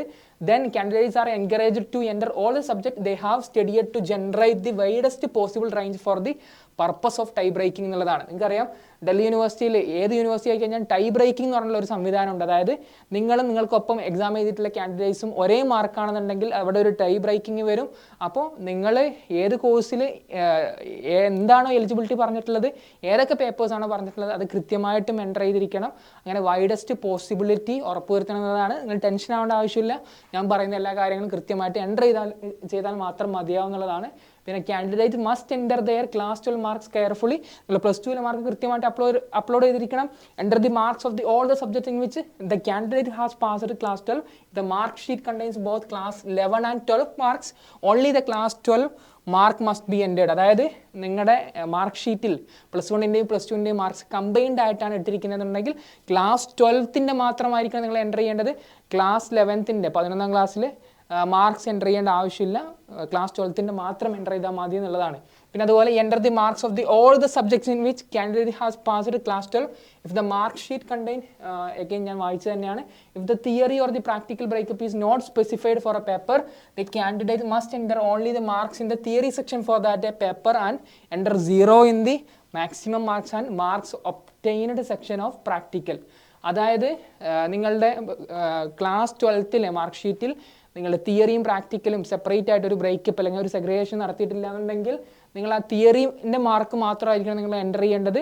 പ്രാക്ടിക്കലിൻ്റെ അവിടെ മാക്സിമം മാർക്ക്, പ്രാക്ടിക്കലിൻ്റെ അവിടെയല്ല മാക്സിമം മാർക്കിൻ്റെ അവിടെയും, അതുപോലെ പ്രാക്ടിക്കലിൻ്റെ അവിടെയല്ല maximum marks obtaining sections of practical അവിടെയും നിങ്ങൾ 0 ആയിരിക്കണം എൻ്റർ ചെയ്യേണ്ടത് എന്നുള്ളതാണ് ഇവിടെ പറഞ്ഞിരിക്കുന്നത്. ഇനി 10th എക്സാമിനേഷൻ ഡീറ്റെയിൽസ് ആണ് ഇവിടെ ചോദിച്ചിരിക്കുന്നത്. ഇവിടെ 10th equivalent percentage correct up to 2 decimal places. Example 99.99% എന്നുള്ളതാണ്. അതായത് 2 decimal places വരെ നിങ്ങൾ ഇതുപോലെ 99.99% പോലെ നിങ്ങൾ നിങ്ങളുടെ 10th മാർക്ക് അതിൻ്റെ പെർസെൻറ്റേജ് നിങ്ങൾ അപ്ലോഡ് ചെയ്യുക എന്നുള്ളതാണ്. നിങ്ങൾക്ക് ചിലപ്പം ഗ്രേഡുകളായിട്ടായിരിക്കും കിട്ടിയിട്ടുണ്ടാവുക. A+, 8A+, ഒരു എയും ഒരു ബിയും അല്ലെങ്കിൽ ഫുൾ A+ അങ്ങനെ ആയിരിക്കും കിട്ടിയിട്ടുണ്ടാവുക. എങ്ങനെയാണ് അത് പെർസെൻറ്റേജിലോട്ട് മാറ്റുക എന്നുള്ളത് നമുക്ക് നോക്കാം. നിങ്ങളിവിടെ കാണുന്നത് പോലെ, നിങ്ങൾ സ്ക്രീനിൽ കാണുന്ന പോലെ എനിക്ക് സ്ക്രീനിൽ കാണാൻ വേണ്ടിയിട്ട് പറ്റും. എടാ നിങ്ങൾ A+നാണെന്നുണ്ടെങ്കിൽ അതിൻ്റെ ഗ്രേഡ് പോയിന്റ് എന്ന് പറയുന്നത് 9 എക്കാണെങ്കിൽ 8 B+ന് 7 ബിക്ക് 6 അങ്ങനെ ആ ഒരു രീതിക്കാണ് ഈ ഒരു ടേബിൾ നിങ്ങൾ നോക്കുക എന്നുള്ളതാണ്. ഇനി എക്സാമ്പിളായിട്ട് ഇവിടെ ഒരു ഇത് കൊടുത്തിട്ടുണ്ട്. അതായത് ഒരാൾക്ക് 8 A+, ഒരു എയും ഒരു B+ ആണ് കിട്ടിയിരിക്കുന്നത്. നമുക്കറിയാം A+ന് 9 മാർക്കാണ്, എക്ക് 8 മാർക്കാണ്, പിന്നെ അതുപോലെ B+ന് 7 മാർക്കാണ്. അങ്ങനെയാണെങ്കിൽ അയാളുടെ പെർസെൻറ്റേജ് എത്രയായിരിക്കും എന്നുള്ളതാണ് ഇവിടെ കൊടുത്തിട്ടുള്ളത്. അതിൻ്റെ ഒരു ഇക്വേഷൻ ആണ് percentage equal to total grade point. അതായത് ഈ ടോട്ടൽ ഗ്രേഡ് പോയിന്റ് ഇൻറ്റു 100/19 ആണ്. അപ്പം ടോട്ടൽ ഗ്രേഡ് പോയിന്റ് എത്രയാണ്? ഒരാൾക്ക് കിട്ടിയിരിക്കുന്നത് 8 A+, അങ്ങനെ 8 × 9 അതാണ് 9 തൊട്ട് 9 കൊടുത്തേക്കുന്നത്. 8 × 9 + 8 + 7 × 100/19 ആണ് ഈ ഒരു ഇക്വേഷൻ പ്രകാരം. അപ്പോൾ 87 × 100/90 കിട്ടും. അപ്പോൾ 96.66% ആണ് ആ കുട്ടിക്ക് കിട്ടുക. അങ്ങനെ ആ ഒരു കാര്യമാണ് എന്താക്കേണ്ടത്, അവിടെ എൻ്റർ ചെയ്യേണ്ടത് എന്നുള്ളതാണ്. ഇവിടെ ചോദിച്ചിരിക്കുന്നത് പോലെ കാണാൻ വേണ്ടിയിട്ട് പറ്റും. ഇവിടെ 10th equivalent percentage അത് നിങ്ങൾ അതുപോലെ 96.66% ആണ്. അപ്പോൾ നിങ്ങളുടേത് എത്രയാണോ അത് അവിടെ എൻ്റർ ചെയ്യുക എന്നുള്ളതാണ്. പിന്നെ 12th എക്സാമിനേഷൻ ഡീറ്റെയിൽസ് ചോദിച്ചിട്ടുണ്ട്. നിങ്ങൾ ഏത് ബോർഡ് ഓഫ് എക്സാമിനേഷൻ ആണെന്ന് ചോദിച്ചിട്ടുണ്ട്. Kerala board of higher secondary education കൊടുക്കുക. അതുപോലെ തന്നെ റിസൾട്ട് സ്റ്റാറ്റസ് അവൈറ്റഡ് ആണോ പാസ്ഡ് ആണോ അത് നിങ്ങൾ കൊടുക്കുക. പിന്നെ ബോർഡ് റോൾ നമ്പർ, നിങ്ങളുടെ മാർക്ക് ഷീറ്റ് കിട്ടുന്ന സമയത്ത് അതിൻ്റെ റോൾ നമ്പർ അവിടെ ഉണ്ടാവും. ആ റോൾ നമ്പർ നിങ്ങൾ അവിടെ എൻ്റർ ചെയ്ത് കൊടുക്കുക എന്നുള്ളതാണ്. അതുപോലെ ഇയർ ഓഫ് പാസിംഗ്, ഇപ്പോൾ 2024 അല്ലെങ്കിൽ റിപ്പീറ്റേഴ്സ് ആരെങ്കിലും ഉണ്ടെന്നുണ്ടെങ്കിൽ നിങ്ങൾക്ക് 2025 റിപ്പീറ്റേഴ്സ് ആരെങ്കിലും 2024, 23 എത്രയാണെന്ന് വെച്ച് കഴിഞ്ഞാൽ അവിടെ കൊടുക്കുക എന്നുള്ളതാണ്. അതുപോലെ ഇവിടെ ചോദിച്ചിട്ടുണ്ട് subjects taken in 12th board examination എന്നുള്ള ചോദിച്ചിട്ടുണ്ട്. ഏതൊക്കെ വിഷയങ്ങളാണ് നിങ്ങൾ 12th ബോർഡ് എക്സാമിനേഷനിൽ നിങ്ങൾ പഠിച്ചിട്ടുള്ളത് എന്നുള്ളത് അല്ലെങ്കിൽ എഴുതിയിട്ടുള്ളതെന്ന് ചോദിച്ചിട്ടുണ്ട്. ഓരോ സബ്ജക്റ്റും ചൂസ് ചെയ്യുക. അക്കൗണ്ടൻസി പഠിച്ചിട്ടുണ്ടെങ്കിൽ അത് ചൂസ് ചെയ്യുക. മാത്തമാറ്റിക്സ് ആണെങ്കിൽ അത്, പൊളിറ്റിക്കൽ സയൻസ് ആണെങ്കിൽ അത് നിങ്ങൾ ചൂസ് ചെയ്യുക എന്നുള്ളതാണ്. മാക്സിമം തിയറി മാർക്സ് നമ്മൾ നേരത്തെ പറഞ്ഞിട്ടുണ്ടായിരുന്നു. നിങ്ങൾ തിയറി മാർക്കും അതിൻ്റെ പ്രാക്ടിക്കൽ മാർക്കും ഒരുമിച്ചാണ് നിങ്ങൾ കൊടുത്തിട്ടുള്ളതെന്നുണ്ടെങ്കിൽ നിങ്ങൾ തിയറി മാർക്ക് മാത്രം അവിടെ എൻ്റർ ചെയ്യുക. അതുപോലെ തന്നെ പ്രാക്ടിക്കലിൻ്റെ മാർക്ക് ഒബ്റ്റെയിൻഡും ടോട്ടൽ മാക്സിമം പിന്നെ അതുപോലെ തന്നെ maximum practical marks of the ബോർഡും നിങ്ങൾ 0 ആക്കി ഇടുക എന്നുള്ളതാണ്. അല്ലാന്നുണ്ടെങ്കിൽ 2 സെപ്പറേറ്റ് ആയിട്ട് തന്നെയാണ് കൊടുത്തിട്ടുള്ളതെന്നുണ്ടെങ്കിൽ നിങ്ങൾ സെപ്പറേറ്റ് ആയിട്ടും ഓരോന്നും എൻ്റർ ചെയ്യാം. ഓരോ സബ്ജക്റ്റ് ചൂസ് ചെയ്യുന്നു. Maximum theory marks of the board, ആ ഒരു വിഷയത്തിൽ തിയറി മാർക്കിൻ്റെ മാക്സിമം മാർക്ക് അവിടെ ഇടുന്നു. പിന്നെ അതുപോലെ തിയറി മാർക്സ് ഒബ്റ്റെയിൻഡ് എത്ര മാർക്കാണ് നിങ്ങൾക്ക് കിട്ടിയിട്ടുള്ളത് എന്നുള്ളത് അവിടെ കൊടുക്കുന്നു. പിന്നെ maximum practical marks of the board, ആ വിഷയത്തിൽ മാക്സിമം പ്രാക്ടിക്കൽ എത്ര മാർക്കാണ് നിങ്ങൾക്ക് കിട്ടിയിട്ടുള്ളത് എത്രയാണ് അതും അവിടെ കൊടുക്കുന്നു. പിന്നെ total maximum subjects marks of the board, അതായത് പ്രാക്ടിക്കലും തിയറിയും കൂടിയിട്ട് ആ വിഷയത്തിന് എത്ര കിട്ടിയിട്ടുണ്ട്. പിന്നെ total subject marks obtained by the student, അതും അവിടെ കൊടുക്കുക എന്നുള്ളതാണ്. അപ്പോൾ ഇത്രയും ഡീറ്റെയിൽസ് നിങ്ങൾ ഫില്ല് ചെയ്തതിന് ശേഷം അഡീഷണൽ ഡീറ്റെയിൽസ് ആയിട്ട് ചോദിക്കുന്നുണ്ട്. Name of school last attended, നിങ്ങൾ +2 പഠിച്ചിട്ടുള്ള സ്കൂളിൻ്റെ പേരാണ് ചോദിച്ചേക്കുന്നത്. അതുപോലെ തന്നെ ടൈപ്പ് ഓഫ് സ്കൂൾ, ഗവൺമെൻറ് ആണോ, ഗവൺമെൻറ് എയ്ഡഡ് ആണോ, പ്രൈവറ്റ് ആണോ, അല്ലെങ്കിൽ അതർ ആണോ, അതൊരു അവിടെ ചൂസ് ചെയ്യുക എന്നുള്ളതാണ്. സ്കൂളിൻ്റെ ലൊക്കേഷൻ എവിടെയാണെന്ന് വെച്ചിട്ടുണ്ട്. അതായത് NCR ഡൽഹി NCTക്ക് അകത്താണോ അല്ലെങ്കിൽ പുറത്താണോ, അതർ കൊടുക്കുക അവിടെ. പിന്നെ അതുപോലെ മീഡിയം ഓഫ് സ്റ്റഡിയാണ് ചോദിച്ചേക്കുന്നത്. മലയാളം ആണെങ്കിൽ മലയാളം, ഇംഗ്ലീഷ് ആണെങ്കിൽ ഇംഗ്ലീഷ് കൊടുക്കുക. ഹിന്ദി ലാംഗ്വേജ് ഏത് ക്ലാസ് വരെ പഠിച്ചിട്ടുണ്ട് എന്നുള്ളതാണ്. 5ാം ക്ലാസ് വരെയാണോ, 7ാം ക്ലാസ് വരെയാണോ, 10ാം ക്ലാസ് വരെയാണോ, അതവിടെ കൊടുക്കുക. ശേഷം സബ്മിറ്റ് ബട്ടൺ എൻ്റർ ചെയ്യുന്ന സമയത്ത് നിങ്ങൾ ഡയറക്റ്റ്ലി ഇതിലോട്ട് പോകുന്നുള്ളതാണ്. ഞാൻ ഇവിടെ ഇപ്പം ബാക്കിയുള്ള ഡീറ്റെയിൽസ് എൻ്റർ ചെയ്യുന്നില്ല. എൻ്റർ ചെയ്യുന്ന സമയത്ത് നിങ്ങൾ സ്റ്റെപ്പ് 3 ഫേസ് 1 സ്റ്റെപ്പ് 3 പ്രവേശിക്കുന്നുള്ളതാണ്. നമ്മളപ്പോൾ ഫേസ് 1 സ്റ്റെപ്പ് 3 പോവാണ്. നമ്മൾ സ്റ്റെപ്പ് 1 നമ്മൾ പേഴ്സണൽ ഡീറ്റെയിൽസും സ്റ്റെപ്പ് 2 നമ്മൾ അക്കാഡമിക് ഡീറ്റെയിൽസും കൊടുത്തു. ഇനി സ്റ്റെപ്പ് 3 സ്പോർട്സ് കാറ്റഗറി പെട്ടാണോ എന്നുള്ളത് നമ്മൾ നേരത്തെ ചോദിച്ചിട്ടുണ്ടായിരുന്നു പേഴ്സണൽ ഡീറ്റെയിൽസ് ചോദിക്കുന്ന സമയത്ത്. അപ്പം നോ എന്നുള്ളതാണ് കൊടുത്തിട്ടുള്ളത്. ഇനി അഥവാ click to apply under sports supernumerary quota എന്നുള്ള ഇവിടെ കൊടുത്തിട്ടുണ്ട്. അപ്പോൾ നിങ്ങൾ അതിൽ പെട്ട ആളാണെന്നുണ്ടെങ്കിൽ നിങ്ങളിവിടെ അപ്ലൈയിങ് അണ്ടർ സ്പോർട്സ് കാറ്റഗറി എന്നുള്ളിടത്ത് യെസ് കൊടുത്തിട്ട് ബാക്കിയുള്ള ഡീറ്റെയിൽസ് ഫില്ല് ചെയ്യുക എന്നുള്ളതാണ്. ഞാൻ അങ്ങനെ സ്പെസിഫിക് അല്ലാത്തതുകൊണ്ട്, ജനറൽ അല്ലാത്തതുകൊണ്ട് സ്പെസിഫിക് ആയിട്ടുള്ള ഡീറ്റെയിൽസിലോട്ട് ഞാൻ പോകുന്നില്ല.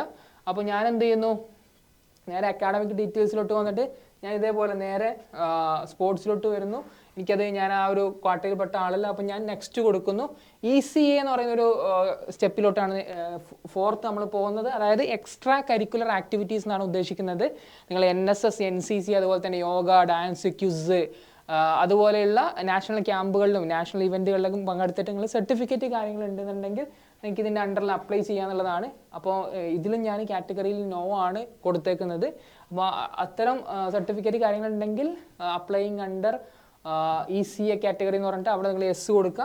ബാക്കിയുള്ള ഡീറ്റെയിൽസ് കാര്യങ്ങൾ ഫില്ല് ചെയ്യുക. പിന്നെ അതുപോലെ തന്നെ നിങ്ങൾക്ക് വേണ്ടിയിട്ടുള്ള ഇമ്പോർട്ടൻ്റ് ആയിട്ടുള്ള നോട്ട്സ്, ഇൻസ്ട്രക്ഷൻസ് കാര്യങ്ങൾ ഇവിടെ കൊടുത്തിട്ടുണ്ട്. കാര്യങ്ങൾ നിങ്ങൾ ഈ ഒരു കാറ്റഗറിയിൽ പെടുന്ന ആൾക്കാരാണെന്നുണ്ടെങ്കിൽ വായിക്കുക എന്നുള്ളതാണ്. അപ്പോൾ ഞാൻ എന്ത് ചെയ്യുന്നു, നേരെ അപ്ലോഡ്സിലോട്ട് പോകുന്നു. അപ്പോൾ അപ്ലോഡ്സിലോട്ട് പോകാൻ വേണ്ടിയിട്ട് നെക്സ്റ്റ് കൊടുക്കുന്നു.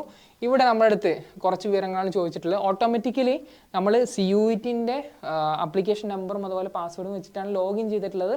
അതുകൊണ്ട് തന്നെ നമ്മുടെ ഫോട്ടോ CUET-ക്ക് അപ്ലൈ ചെയ്യുന്ന സമയത്ത് നമ്മൾ കൊടുത്തിട്ടുണ്ടായിരുന്നു, സിഗ്നേച്ചറും നമ്മൾ നൽകിയിട്ടുണ്ടായിരുന്നു. അത് ഓട്ടോമാറ്റിക്കലി ഫെച്ച് ചെയ്തിട്ടുണ്ട്. അപ്പോൾ അതുകൊണ്ട് തന്നെ നിങ്ങൾ കൊടുക്കേണ്ടതില്ല എന്നുള്ളതാണ്. അപ്പോൾ നിങ്ങൾക്ക് CUET-ൽ കൊടുത്തിട്ടുള്ളത് ഇവിടെ വ്യൂ ചെയ്യാനും പറ്റും. അത് നിങ്ങൾക്ക് ഇവിടെ കാണാൻ വേണ്ടിയിട്ട് പറ്റുന്നുള്ളതാണ്. ദെൻ ഇനി നിങ്ങൾ ഫോട്ടോയും സിഗ്നേച്ചറും അപ്പോൾ കൊടുക്കേണ്ട ആവശ്യമില്ല. Upload scanned copy of class 10 board certificate for the date of birth. നിങ്ങളുടെ ഡേറ്റ് ഓഫ് ബർത്തിന് വേണ്ടിയിട്ട് ക്ലാസ് 10ൻ്റെ സർട്ടിഫിക്കറ്റ് അപ്ലോഡ് ചെയ്യാൻ വേണ്ടിയിട്ട് പറഞ്ഞിട്ടുണ്ട്. അത് മിനിമം ഫയൽ സൈസ് എന്ന് പറയുന്നത് 100 KB, maximum file size 500 KB ആണ്. അതായത് 100 KB-ൻ്റെയും 500 KB-ൻ്റെയും ഇടയിലായിരിക്കണം അതിൻ്റെ സൈസ്. അത് JPG, PNG ഫോർമാറ്റുകളിലായിരിക്കണം എന്നുള്ളതും പറഞ്ഞിട്ടുണ്ട്. അതുപോലെ തന്നെ upload scanned copy of class 10 board mark sheet. അതുപോലെ തന്നെ നിങ്ങളുടെ ക്ലാസ് 10ൻ്റെ ബോർഡിൻ്റെ മാർക്ക് ഷീറ്റും എന്താക്കാൻ വേണ്ടിയിട്ട് പറഞ്ഞിട്ടുണ്ട്, അപ്ലോഡ് ചെയ്യാൻ വേണ്ടിയിട്ട് പറഞ്ഞിട്ടുണ്ട്. അതും 100 KB-ൻ്റെയും 500 KB-ൻ്റെ ഇടയിലായിരിക്കണം. എഗെയിൻ JPG അല്ലെങ്കിൽ PNG ഫോർമാറ്റുകളിലായിരിക്കണം എന്നുള്ളതും അവിടെ പറഞ്ഞിട്ടുണ്ട്. നേരത്തെ നിങ്ങളുടെ ക്ലാസ് 10 ബോർഡ് സർട്ടിഫിക്കറ്റ് ചോദിച്ചിരുന്നത് ഡേറ്റ് ഓഫ് ബർത്ത് അറിയാൻ വേണ്ടിയിട്ടാണ്. ഇവിടെ നിങ്ങളുടെ മാർക്ക് കാര്യങ്ങൾ അറിയാൻ വേണ്ടിയിട്ടാണ് ക്ലാസ് 10ൻ്റെ കൊടുത്തിട്ടുള്ളത്. രണ്ടും സെയിം, നിങ്ങൾക്ക് അപ്ലോഡ് ചെയ്ത് കഴിഞ്ഞാൽ മതിയാവുന്നുള്ളതാണ്. അതുപോലെ upload scanned copy of class 12 board mark ഷീറ്റാണ്. +2ൻ്റെ മാർക്ക് ഷീറ്റ് ഇവിടെ അപ്ലോഡ് ചെയ്യാൻ വേണ്ടി പറഞ്ഞിട്ടുണ്ട്. 100 KB-ൻ്റെയും 500 KB-ൻ്റെ ഇടയിലായിരിക്കണം സൈസ്. JPG അല്ലെങ്കിൽ PNG ഫോർമാറ്റുകളിലായിരിക്കണം എന്നുള്ളതും പറഞ്ഞിട്ടുണ്ട്. പിന്നെ അതുപോലെ upload scanned copy of category certificate. ഞാൻ നേരത്തെ OBC നോൺ ക്രിമിലെയർ വിഭാഗത്തിലാണെന്നുള്ളത് പറഞ്ഞിട്ടുണ്ടായിരുന്നു പേഴ്സണൽ ഡീറ്റെയിൽസിൽ. അപ്പോൾ അതുകൊണ്ടാണ് ഇവിടെ OBC വന്നേക്കുന്നത്. നിങ്ങൾ EWS-ഉം SC/ST-യും ബാക്കി PWD കാറ്റഗറി ആണെന്നുണ്ടെങ്കിൽ അവിടെ വരും എന്നുള്ളതാണ്. അപ്പോൾ അത് കൊടുക്കുക. പിന്നെ സെലക്ട് ഫയൽ എന്നുള്ളിടത്ത് പോയിട്ട് നിങ്ങൾ ഫയൽ കൊടുത്താൽ മതിയാവും. ഇനി നിങ്ങൾ നേരത്തെ പറഞ്ഞിട്ടുള്ള അതേ ഫയൽ സൈസിലും പിന്നെ അതുപോലെ ഫോർമാറ്റുകളിലും അല്ലാന്നുണ്ടെങ്കിൽ ഇതേപോലെ file size should be less than or equal to 500. എന്താണ് എറേഴ്സ് എന്നുള്ളത് അവിടെ കാണിച്ചു തരും. അപ്പോൾ എഗെയിൻ ഞാൻ ഒന്നുകൂടി സെലക്ട് ചെയ്യാണ്. ഇത് ഡെമോക്ക് വേണ്ടിയിട്ട് കാണിക്കുകയാണ്. എന്നിട്ട് സ്റ്റാർട്ട് അപ്ലോഡ് കൊടുത്തു കഴിഞ്ഞാൽ ഇവിടെ അപ്ലോഡ് കംപ്ലീറ്റ് ആകും. പിന്നെ വ്യൂ ചെയ്യാനും വേണ്ടിയിട്ട് പറ്റും. അങ്ങനെ ഫൈനലി നിങ്ങൾ എന്ത് ചെയ്യുക, നെക്സ്റ്റ് കൊടുക്കുക എന്നുള്ളതാണ്. അപ്പം 6 സ്റ്റെപ്പ് എന്ന് പറയുന്നത് നിങ്ങൾ ഇതുവരെ 5 സ്റ്റെപ്പുകളിലായിട്ട് നിങ്ങൾ അപ്ലൈ ചെയ്തിട്ടുള്ള കംപ്ലീറ്റ് വിവരങ്ങളും കാര്യങ്ങളും പ്രിവ്യൂ ചെയ്യുക. എന്തെങ്കിലും തെറ്റുകളുണ്ടോ എന്നുള്ളത് എന്താക്കുക, നിങ്ങൾ നോക്കുക എന്നുള്ളതാണ് ഇമ്പോർട്ടൻ്റ് ആയിട്ടുള്ള കാര്യം. ഇതാണ് നിങ്ങൾക്ക് ഇവിടെ കാണാൻ വേണ്ടിയിട്ട് പറ്റുക. അപ്പോൾ എല്ലാം കൃത്യമായിട്ട് വായിച്ചു നോക്കിയ ശേഷം ഫൈനലി ഐ അഗ്രി എന്ന് പറഞ്ഞിട്ട് ഡിക്ലറേഷൻ ബൈ ആപ്ലിക്കൻ, ഇതൊക്കെ വായിച്ചു നോക്കിയിട്ടുണ്ട്, ഇതൊക്കെ സത്യമാണെന്നുള്ള രീതിക്ക് നമ്മൾ സബ്മിറ്റ് ബട്ടൺ പ്രസ് ചെയ്യുകയാണ്. ഇനി പേയ്മെൻറ്റ് ഡീറ്റെയിൽസ് ആണ്. അതിനു മുമ്പായിട്ട് verify the details by clicking on the check boxes. നിങ്ങൾ ആദ്യം നിങ്ങൾ നൽകിയിട്ടുള്ള വിവരങ്ങളൊക്കെ ശരിയാണ്. നിങ്ങളുടെ പേര്, അതുപോലെ തന്നെ ഡേറ്റ് ഓഫ് ബർത്ത് കാര്യങ്ങൾ, അതുപോലെ നിങ്ങൾ ഏത് കാറ്റഗറിയാണ്, കംപ്ലീറ്റ് കാര്യങ്ങൾ എന്താക്കുക നിങ്ങളിവിടെ കൊടുക്കുക എന്നുള്ളതാണ് ഇമ്പോർട്ടൻ്റ് ആയിട്ടുള്ള കാര്യം. അവിടെ ഒരു നോട്ട് കൊടുത്തിട്ടുണ്ട്. No changes or modification will be allowed once the form is submitted. നിങ്ങൾ ഈ ഒരു ഫോം സബ്മിറ്റ് ചെയ്ത് കഴിഞ്ഞാൽ പിന്നെ എഡിറ്റ് ചെയ്യാനോ ബാക്കിയുള്ള കാര്യങ്ങൾക്കോ ഉള്ളൊരു അവസരം ഉണ്ടായിരിക്കില്ല എന്നുള്ളതും ഇവിടെ പറഞ്ഞിട്ടുണ്ട് എന്നുള്ളതാണ്. ഇനി നിങ്ങൾ പേയ്മെൻറ്റ് ചെയ്യുക എന്നിരുന്നാൽ മാത്രമാണ് ഫേസ് 1 ആപ്ലിക്കേഷൻ കംപ്ലീറ്റ് ആവുക. പേയ്മെൻറ്റ് ചെയ്യാൻ വേണ്ടിയിട്ട് പേയ്മെൻറ്റ് ഗേറ്റ് വേ എന്ന് പറഞ്ഞ ഒരു പേജിലോട്ട് പോവാം. ഇവിടെ നെറ്റ് ബാങ്കിങ്ങിൻ്റെ ഓപ്ഷൻ ഉണ്ട്, അതുപോലെ തന്നെ ഡെബിറ്റ് കാർഡ്, അതുപോലെ ക്രെഡിറ്റ് കാർഡ്, UPI വഴി നിങ്ങൾക്ക് പേയ്മെൻറ്റ് ചെയ്യാന്നുള്ളതാണ്. നിങ്ങൾ ജനറൽ കാറ്റഗറി അല്ലെങ്കിൽ EWS OBC NCL ഒക്കെ ആണെന്നുണ്ടെങ്കിൽ 250 രൂപയാണ്. SC ST PWD കാറ്റഗറി ആണെന്നുണ്ടെങ്കിൽ 100 രൂപയാണ് പറഞ്ഞിട്ടുള്ളത്. പിന്നെ കുറച്ച് കോഴ്സുകൾക്കും കുറച്ച് കാറ്റഗറി കോട്ടകളിലും വരുന്നവർക്ക് അഡീഷണലി 100 രൂപയും 400 രൂപയൊക്കെ നമ്മൾ നേരത്തെ പറഞ്ഞിട്ടുണ്ടായിരുന്നു. അപ്പോൾ നിങ്ങൾക്ക് ഏതാണോ നിങ്ങൾ ഉപയോഗിക്കുന്ന മാർഗം, UP ആണെങ്കിൽ അങ്ങനെ കൊടുക്കുക. പിന്നെ ബാക്കിയുള്ള ഡെബിറ്റ് കാർഡും ക്രെഡിറ്റ് കാർഡും നെറ്റ് ബാങ്കിങ് ഒക്കെ വെച്ചിട്ട് ചെയ്യുകയാണെന്നുണ്ടെങ്കിൽ അതും നിങ്ങൾക്ക് സ്വീകരിക്കുക എന്നുള്ളതാണ്. നിങ്ങളുടെ മൊബൈൽ നമ്പറും അതുപോലെ തന്നെ ആരാണ് പേയ്മെൻറ്റ് ചെയ്യുന്നത് അയാളുടെ എന്താക്കുക, അയാളുടെ നെയിം വേണമെങ്കിൽ ഓപ്ഷണലായിട്ട് കൊടുക്കാം, ഇമെയിൽ ID കൊടുക്കാം. പിന്നെ UPI വഴിയാണെന്നുണ്ടെങ്കിൽ UPI ID നിങ്ങൾ എൻ്റർ ചെയ്തിട്ട് അവിടെ വെരിഫൈ ചെയ്യുക എന്നുള്ളതും ഇമ്പോർട്ടൻ്റ് ആയിട്ടുള്ള കാര്യമാണ്. ശേഷം please provide the mobile number for the transaction and communication view in transaction history എന്നുള്ളൊരു സാധനം കൊടുത്തിട്ടുണ്ട്. അപ്പോൾ ഈ കാര്യങ്ങളൊക്കെ ഫില്ല് ചെയ്തിട്ട് പ്രൊസീഡ് നൗ എന്നുള്ളൊരു ബട്ടൺ ക്ലിക്ക് ചെയ്യുന്നതോടുകൂടി നമ്മൾ phase 1 Delhi university counselling procedure ആയിട്ടുള്ള phase 1 കംപ്ലീറ്റ് ചെയ്യുന്നുള്ളതാണ് നിങ്ങൾ മനസ്സിലാക്കേണ്ടത്. അങ്ങനെ phase 1 കംപ്ലീറ്റ് ചെയ്തതിന് ശേഷം അങ്ങനെ 7 സ്റ്റെപ്സും കംപ്ലീറ്റ് ചെയ്ത് നമ്മൾ പേയ്മെൻറ്റ് ചെയ്യുന്ന സമയത്ത് നമ്മൾ ഇങ്ങനെ ഒരു വിൻഡോയിലോട്ട് ആയിരിക്കും എത്തുക. ഇനി phase 2 കംപ്ലീറ്റ് ആക്കുക എന്നുള്ളതാണ്. ഇപ്പോൾ phase 1ഉം phase 2 ആണ് ഓപ്പൺ ആയിട്ടുള്ളത്. നമ്മൾ phase 1 പേയ്മെൻറ്റോട് കൂടെ അത് കംപ്ലീറ്റ്ലി നമ്മൾ പൂർത്തീകരിച്ചു എന്നുള്ളതാണ്. ഇനി phase 2 പോകാൻ വേണ്ടിയിട്ട് ഇവിടെ application submitted, your application has been submitted successfully. phase 1ൻ്റെതാണ്. Note phase 2 will start from Tuesday July 8, 2025. You must fill your preferences of the programme and colleges in phase 2. നിങ്ങൾ ഏത് കോളേജിലാണ് വേണ്ടത്, ഏത് പ്രോഗ്രാമാണ് വേണ്ടത്, അത് നിങ്ങളുടെ പ്രിഫറൻസ് എന്താണ് ഓരോ കോളേജിൻ്റെയും ബേസ് ചെയ്തുകൊണ്ട് അതാണ് നിങ്ങൾ ഫില്ല് ചെയ്യാനുള്ളത് അപ്ലിക്കേഷൻ ഓഫ് phase 2. അപ്പോൾ action provide preferences for programmes and colleges. അപ്പോൾ നിങ്ങൾ phase 2 ഇതാക്കാൻ വേണ്ടിയിട്ട് ഒന്നുകിൽ നിങ്ങൾക്ക് അപ്ലിക്കേഷൻ phase 1 വ്യൂ ചെയ്യാനുള്ളൊരു ഓപ്ഷൻ ഉണ്ട്. അതുപോലെ തന്നെ phase 2 നിങ്ങൾക്ക് ഇവിടെ സ്റ്റാർട്ട് ചെയ്യാനുള്ളതുണ്ട്. നമ്മൾ phase 1 കംപ്ലീറ്റ് ചെയ്തു, phase 2 സ്റ്റാർട്ട് ചെയ്യാണ്. അപ്പോൾ ഇവിടെ ഇതും ഒരു 4 സെക്ഷനായിട്ടാണുള്ളത്. സബ്ജക്റ്റ് മാപ്പിംഗ്, അതുപോലെ തന്നെ programme eligibility, preferences selection, review preferences എന്നുള്ളതാണ്. അപ്പോൾ നമ്മൾ 4 സ്റ്റെപ്പ് നമ്മൾ വളരെ ഡീറ്റെയിൽഡ് ആയിട്ട് നോക്കും. ഞാനിവിടെ കൊടുത്തിട്ടുള്ള ഡീറ്റെയിൽസ് കാര്യങ്ങളൊക്കെ എന്താ പറയുക, നിങ്ങൾക്ക് കാണിച്ചു തരാൻ പറ്റിയുള്ള ഡീറ്റെയിൽസ് ആണ്. ഇതുമായിട്ട് നിങ്ങൾ ബന്ധപ്പെടുത്തിക്കൊണ്ട് നിങ്ങളൊന്ന് നിങ്ങളുടെ മാർക്ക് ഇങ്ങനെയാണ് എൻ്റർ ചെയ്യേണ്ടതെന്ന് നിങ്ങൾ വിചാരിക്കരുത്. ഞാൻ എങ്ങനെയാണോ പറഞ്ഞിട്ടുള്ളത് ആ രീതിക്ക് ചെയ്യുക. ഞാൻ പെട്ടെന്ന് നിങ്ങൾക്ക് കാണിച്ചു തരാനുള്ള രീതിക്കാണ് ചെയ്തിട്ടുള്ളത് എന്നുള്ളതും നിങ്ങൾ മനസ്സിലാക്കുക. ഇനി താഴോട്ട് പോകുന്ന സമയത്ത് നമ്മൾ നേരത്തെ എൻ്റർ ചെയ്തിട്ടുള്ള ഡീറ്റെയിൽസ് ഒക്കെ ഉണ്ട്. ഇവിടെ സബ്ജക്റ്റ് മാപ്പിംഗ് എന്ന് പറഞ്ഞുള്ള ഒരു കാര്യമാണ്. അതായത് നിങ്ങൾ CUET എക്സാമിൽ എഴുതിയിട്ടുള്ള ഡൽഹി യൂണിവേഴ്സിറ്റിൻ്റെ പ്രധാനപ്പെട്ട ഒരു പ്രത്യേകതയാണ് സബ്ജക്റ്റ് മാപ്പിംഗ് എന്ന് പറയുന്നത്. അതായത് നിങ്ങൾ +2 പഠിച്ചിട്ടുള്ള സബ്ജക്റ്റുകൾ ആയിരിക്കണം നിങ്ങൾ ഡൊമൈനായിട്ടും ബാക്കിയുള്ള പേപ്പേഴ്സായിട്ടും എഴുതിയിരിക്കേണ്ടത്. അപ്പോൾ അതുകൊണ്ട് തന്നെ നിങ്ങൾ നിർബന്ധമായിട്ടും എന്താക്കണം, നിങ്ങൾ +2 പഠിച്ച സബ്ജക്റ്റും അതുപോലെ ബാക്കിയുള്ള സബ്ജക്റ്റും മാച്ച് ചെയ്യണം എന്നുള്ളതാണ്. അപ്പോൾ ഇവിടെ നോക്കുക, CUET ടെസ്റ്റ് പേപ്പർ നിങ്ങൾ ഏതൊക്കെയാണ് പേപ്പേഴ്സ് എഴുതിയിട്ടുള്ളത് അത് CUET ടെസ്റ്റ് പേപ്പറിൻ്റെ അണ്ടറിലും പിന്നെ ക്ലാസ് 12 സബ്ജക്റ്റിൻ്റെ അണ്ടറിലായിട്ട് നിങ്ങൾ അതുമായിട്ട് ബന്ധപ്പെടുത്തിയിട്ടുള്ള നിങ്ങൾ +2 പഠിച്ചിട്ടുള്ള സബ്ജക്റ്റ് നമ്മൾ ചൂസ് ചെയ്യണം. അപ്പം ഇംഗ്ലീഷ് CUET നിങ്ങൾ എഴുതിയിട്ടുണ്ടെന്നുണ്ടെങ്കിൽ നിങ്ങൾ ക്ലാസ് 12 അതുമായിട്ട് ബന്ധപ്പെട്ടുകൊണ്ട് ഇപ്പം മോസ്റ്റ് ക്ലോസ്ലി നിങ്ങൾ പഠിച്ചിട്ടുണ്ടാവുക ഇംഗ്ലീഷിനായിരിക്കും, അത് ഇംഗ്ലീഷ് ചൂസ് ചെയ്യുക. നിങ്ങൾ ഇവിടെ നോക്കേണ്ട ആവശ്യമില്ല. എൻ്റെ ഒരു ബാക്കിയുള്ള ഓപ്ഷൻസിൽ നിങ്ങളുടേത് അവിടെ കൊടുത്തതുപോലെ ആയിരിക്കും ഉണ്ടാവുക. പിന്നെ biology, biological science, biotechnology, biochemistry ആ ഒരു പേപ്പർ ഞാൻ CUET എഴുതിയിട്ടുണ്ടാവുകൊണ്ട് തന്നെ ഞാൻ +2 പഠിച്ചിട്ടുള്ള എന്താക്കുന്നുണ്ട്, ബയോളജി, ബോട്ടണിയോ സുവോളജിയോ ഞാൻ ചൂസ് ചെയ്യുന്നുണ്ട്. ആ ഒരു കാര്യം കൂടെ അല്ലെങ്കിൽ ബയോളജി ഞാൻ ചൂസ് ചെയ്യുന്നുണ്ട്. പിന്നെ അതുപോലെ കെമിസ്ട്രി ഉണ്ട്. അപ്പോൾ ഞാൻ +2 കെമിസ്ട്രി പഠിച്ചിട്ടുണ്ട്, അത് ഞാൻ ചൂസ് ചെയ്യുന്നു. ഫിസിക്സ് ഞാൻ +2 ഫിസിക്സ് പഠിച്ചിട്ടുണ്ട്. എന്നിരുന്നാൽ മാത്രമേ എനിക്ക് ഡൽഹി യൂണിവേഴ്സിറ്റിയിൽ അഡ്മിഷൻ കിട്ടുള്ളൂ. അപ്പോൾ ഫിസിക്സും ഞാൻ ചൂസ് ചെയ്യുന്നു. പിന്നെ requirement of working knowledge of language for BA programme combinations. അതായത് ഡൽഹി യൂണിവേഴ്സിറ്റിൻ്റെ മറ്റൊരു പ്രധാനപ്പെട്ട ഒരു സവിശേഷതയാണ് multi disciplinary programmes Delhi university കൊടുക്കുന്നുണ്ട്. അതായത് ഹോണേഴ്സ് പ്രോഗ്രാമുകളല്ലാണ്ട് എക്കണോമിക്സും പൊളിറ്റിക്കൽ സയൻസും സോഷ്യോളജിയും അങ്ങനെ നിങ്ങൾ പെരിഫറൽ ലെവലിൽ കുറച്ച് സബ്ജക്റ്റുകൾ മൾട്ടി ഡിസിപ്ലിനറി ആയിട്ട് പഠിച്ചു പോകുന്ന BA പ്രോഗ്രാമുകൾ ഡൽഹി യൂണിവേഴ്സിറ്റി പ്രൊവൈഡ് ചെയ്യുന്നുണ്ട്.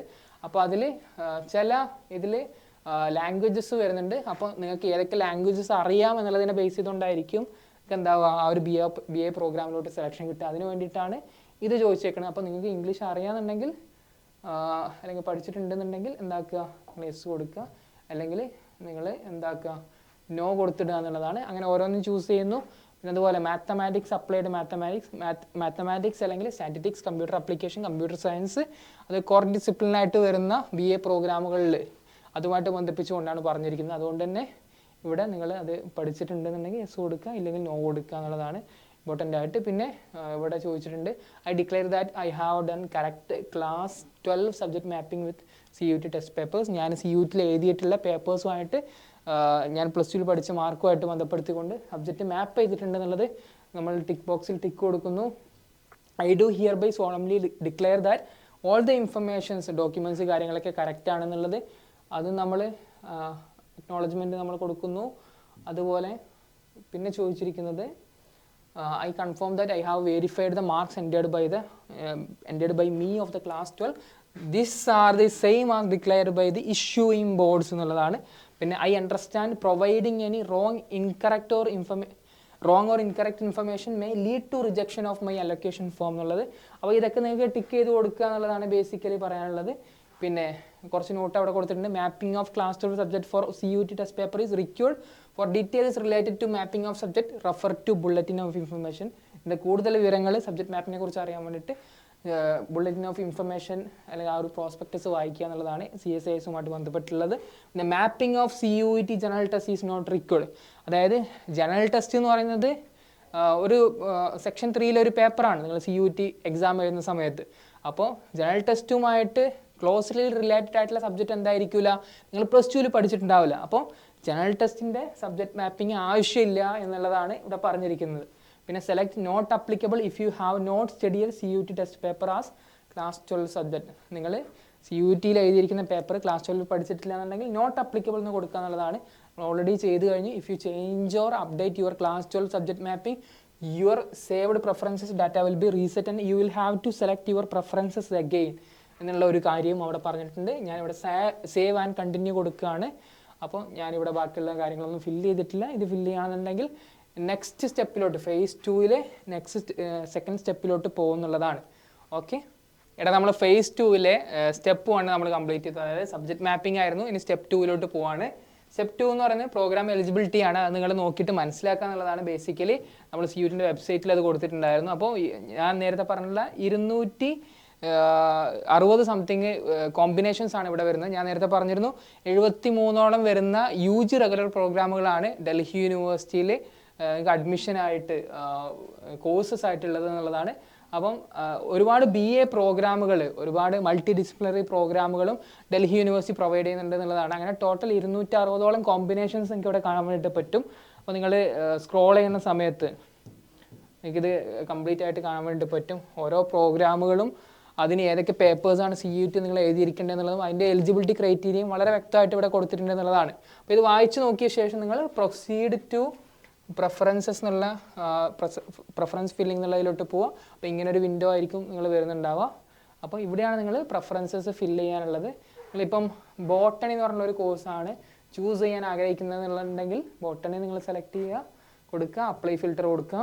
ഇവിടെ ബോട്ടണി റിലേറ്റഡ് ആയിട്ടുള്ള ഇത് വരും, ഓരോ കോളേജസും വരും. അപ്പോൾ ഏത് കോളേജിലാണെങ്കിൽ പ്രിഫറൻസ് കൊടുക്കേണ്ടത്. അതായത് ഇപ്പം ബോട്ടണി എന്ന് പറയുന്ന ഒരു കോഴ്സിന് തന്നെ ചിലപ്പോൾ ഹിന്ദു കോളേജിലുണ്ടാവും, ലേഡി ശ്രീറാമിലുണ്ടാവും, ഹൻസ്രജിലുണ്ടാവും. അപ്പോൾ നിങ്ങളുടെ പ്രിഫറൻസ് എങ്ങനെയാണ്? ഹിന്ദു കോളേജ് കഴിഞ്ഞാൽ പിന്നെ നിങ്ങൾ ആഗ്രഹിക്കുന്നത് ഈ ഒരു കോളേജിൽ പഠിക്കാൻ വേണ്ടിയിട്ടാണ്, അതാണ് ഉദ്ദേശിക്കുന്നത്. അപ്പോൾ നിങ്ങൾ കൃത്യമായിട്ട് കൊടുക്കുക എന്നുള്ളതാണ്. അപ്പോൾ 3 രീതിയിൽ കൊടുക്കാം, 3 രീതിയിൽ കൊടുക്കാം. ആഡ് ടു ടോപ്പ് എന്നുള്ളതും ആഡ് ടു ബോട്ടം എന്നുള്ളതും ഈ ഒരു സൈഡിൽ നിങ്ങൾ സെലക്ട് ചെയ്ത് കഴിഞ്ഞാൽ അപ്പുറം നിങ്ങൾ സെലക്ട് ആവുന്ന കാണും. ഇനി അതല്ല, ഇതിൻ്റെ പ്രിഫറൻസ് നമ്പറായിട്ട് നിങ്ങൾക്ക് 3ാമത്തെ പ്രിഫറൻസ് ആയിട്ട് അല്ലെങ്കിൽ 4ാമത്തെ പ്രിഫറൻസ് ആയിട്ട് ഇവിടെ കൊടുക്കുക എന്നുള്ളതാണ്. ഓക്കെ സെലക്ട് ചെയ്യുക, അവിടെ കാണും. ഇനി ഇവിടുന്ന് നിങ്ങൾക്ക് അപ്പ് ആൻഡ് ഡൗൺ പ്രിഫറൻസ് മാറ്റിക്കൊണ്ടും ചേഞ്ച് ചെയ്തുകൊണ്ടിരിക്കാനും പറ്റും എന്നുള്ളതാണ് ഇവിടെ നിങ്ങൾക്ക് മനസ്സിലാക്കാനുള്ളത്. ഇതൊക്കെ കഴിഞ്ഞതിന് ശേഷം സേവ് ചേഞ്ചസ് കൊടുക്കുക.